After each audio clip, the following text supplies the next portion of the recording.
resurrected, this moment the Holy Spirit was also working in your heart. Pada waktu saudara mendengar firman tentang penyaliban Tuhan Yesus, bagaimana Tuhan Yesus disalib, pada waktu itu juga Roh Kudus sedang bekerja di dalam kehidupan saudara. And the Holy Spirit convinced you that you're sinners and you need Jesus Christ as your personal savior. Roh Kudus itu akan meyakinkan saudara bahwa saudara adalah seorang berdosa dan memerlukan Yesus Kristus sebagai juru selamat. And the moment you accepted and believed in Jesus Christ as your savior, you got born again. Nah, pada waktu saudara itu menerima Tuhan Yesus sebagai juru selamat saudara, juru selamat pribadi saudara, pada waktu itulah Anda dilahirkan kembali. It is a spiritual birth which happened in everybody of us here right now. We got a new spirit from God. Itulah kelahiran kembali secara rohani. This was so long. The moment we accepted Jesus Christ, God made our spirit inside alive. Pada waktu kita menerima Yesus sebagai juru selamat pribadi, Tuhan membuat roh kita itu, roh di dalam kita itu bergairah, berhidup. As Jesus was talking here about a spiritual rebirth in a person's heart. Karena Tuhan Yesus sedang bicara tentang kelahiran kembali secara roh. Amen. Amen. And so finally, this man Nicodemus in the Bible, maybe he understood this message. Lalu Nikodemus mengerti tentang artinya ini, arti dilahirkan kembali. And Jesus says God is a spirit. Lalu Tuhan mengatakan bahwa Jesus say God is a spirit. Allah itu adalah roh adanya. So a spirit can live only in a spirit, I guess. Dan roh itu hanya bisa tinggal di dalam roh. Now the moment you got born again, the Spirit of God started to live in your spirit. Pada waktu saudara dilahirkan kembali, roh Allah itu mulai tinggal berdiam di dalam roh saudara. It means now in our spirit we are connected with God. Jadi di dalam roh kita terhubung dengan roh Allah. And this is what the Bible says, be born again, get reconnected with God. Dan inilah yang disebut dengan kelahiran kembali, dihubungkan kembali dengan Tuhan, dengan roh Allah. The other people who don't know Jesus yet, they have not a born again spirit. Orang lain yang belum mengenal Tuhan Yesus itu belum dilahirkan kembali secara roh. And they are not connected with God. Dan mereka belum terhubung dengan Tuhan. As simple as it is. Sederhana saja seperti itu. That's why the Bible says now we are even our physical body is the temple of the Holy Spirit. Lalu firman Tuhan mengatakan bahwa tubuh kita adalah bait daripada Roh Kudus. Amen. Amen. So with this new spiritual birth, we got born into the kingdom of God.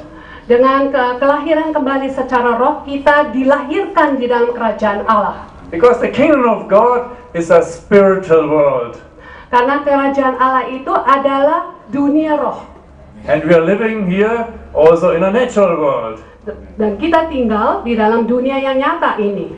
So you have two lives now. You have a spiritual life with God, you have a natural life on earth.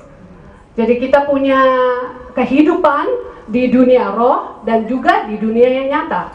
And even now in the natural world, there are still some countries which are a kingdom. Dan di dunia nyata itu ada negara-negara. For example, the country of Thailand. Umpamanya saja Thailand. I just was there 2 weeks ago in Thailand. 2 minggu yang lalu saya di Thailand. Thailand is still a kingdom country of this world. Sorry.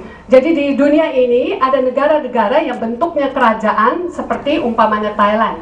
So when you analyze the kingdom of Thailand, so a kingdom must have a king.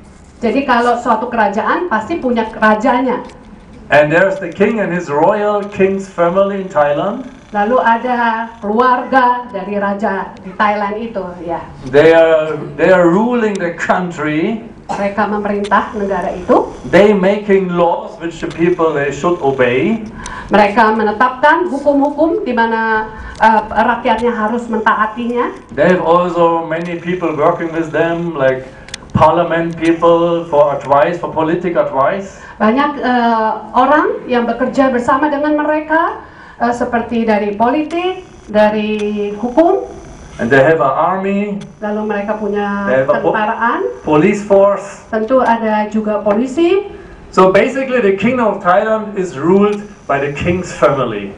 Jadi, tetapi pada prinsipnya negara Thailand ini, kerajaan Thailand ini dikuasai oleh raja beserta dengan keluarganya. So also we can see this in the kingdom of God. Demikian juga sebetulnya dengan kerajaan Allah. The kingdom of God is a kingdom because there is a king.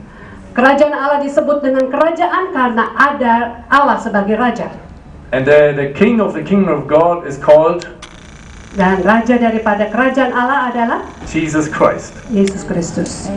That's why the Bible says Jesus Christ is the King of kings. Itulah disebut bahwa raja di atas segala raja. Tuhan Yesus disebut dengan demikian. Jesus Christ also created heavens and earth. Yesus Kristus juga menciptakan langit dan bumi ini. Or the Bible says more clearly, through him were created heavens and earth. Melalui dialah, melalui Tuhan Yesus, bumi dan langit ini tercipta. So when Jesus is the creator of everything, of course he's also the king of everything. Yesus Kristus adalah pencipta segalanya, dia adalah raja juga. And to Jesus belongs the name above all names.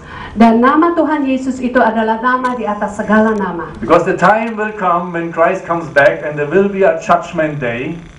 Karena waktunya akan datang di mana Tuhan Yesus akan datang kembali dan akan ada penghakiman. It says the Bible that every knee will bow down before Jesus Christ. Dan firman Tuhan mengatakan bahwa setiap lutut akan berlutut untuk kepada Tuhan Yesus. Even the king of Thailand have to do it. Bahkan Raja Thailand pun harus tunduk, harus sujud kepada Tuhan Yesus. Hallelujah. Haleluya. And thanks God, we belong now to the kings of kings family. Puji Tuhan, kita ada di sebagai bagian dari keluarga raja. You may not be a king in this world, Mungkin saudara bukan raja di dunia ini, but you belong to the King of Jesus Christ. tetapi saudara adalah termasuk di dalam keluarganya Tuhan Yesus. And in the kingdom of God, there are also godly rules. Nah, di kerajaan Allah itu juga ada peraturannya. Maybe we go to the book of Romans right now. Sekarang kita buka kitab Roma. Romans 14, verse 17.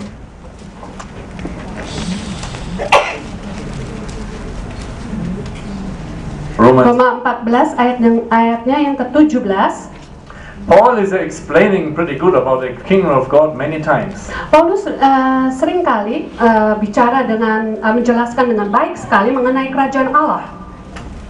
He says here in this verse 17, "For the kingdom of God is not eating and drinking, but righteousness and peace and joy in the Holy Ghost." Di ayat ke-17 dikatakan, sebab kerajaan Allah bukanlah soal makanan dan minuman, tetapi soal kebenaran, damai sejahtera, dan sukacita oleh Roh Kudus. I must say that this church existed 2000 years ago. Saya harus katakan bahwa gereja ini sudah ada 2000 tahun yang lalu. In the country of Italy, it was the Roman Empire in Rome. Jadi pada waktu itu dibawa ke pemerintahan kekaisaran Roma, ada negara Italia. And these people at these times, they had a kind of party mentality. Jadi pada waktu itu manusia itu hidup dengan mental suka berpesta, pesta pora. They always wanted to party when they came together. Lalu mereka suka doyan sekali pesta.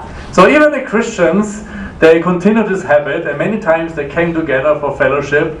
They were bringing food and drinks. Jadi orang-orang Kristen pun juga seperti itu. Jadi mereka tuh datang ke gereja tuh mau fellowship gitu, ya. Lalu bawa makanan, minuman. And then they were starting to eat and drink, and this was real wine what they were drinking.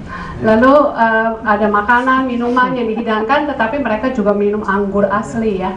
So some of them even started to get drunk. Beberapa dari mereka mulai mabuk. So finally, Paul wrote them a letter. Jadi akhirnya Paulus harus menulis surat kepada mereka.